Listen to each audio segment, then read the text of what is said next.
श्रीदेवी उवाच देवदेव महादेव त्रिकालज्ञ महेश्वर करुणाकर देवेश भक्तानुग्रहकारक अष्टोत्तरं शतं लक्ष्म्या श्रोतुमिच्छामि तत्त्वतः।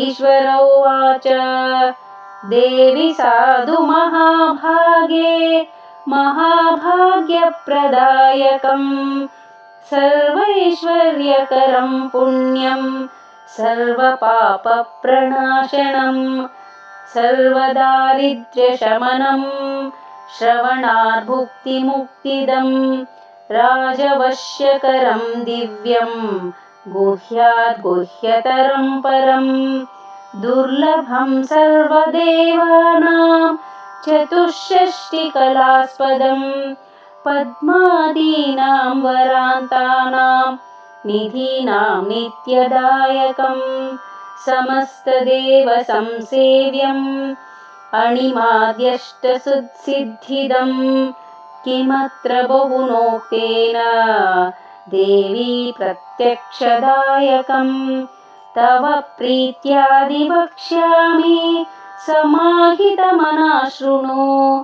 अष्टोत्तरशतस्यास्य महालक्ष्मीस्तु देवता क्लीं बीजं पदमित्युक्तं शक्तिस्तु भुवनेश्वरी अङ्गन्यासः करन्यासः सहित्यादिप्रकीर्तितः।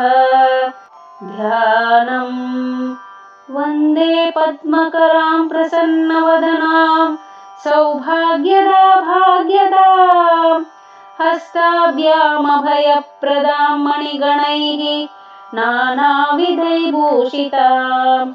भक्ताभीष्टफलप्रदां हरिहरब्रह्मादिभिः सेवितां पार्श्वे पङ्कजशङ्खपद्मनिधिभिः युक्तां सदा शक्तिभिः सरसिजनयने सरोजहस्ते धवलतरां शुकगन्धमाल्यशोभे भगवति हरिवल्लभे मनोज्ञे त्रिभुवनभूतिकरि प्रसीद मह्यम्।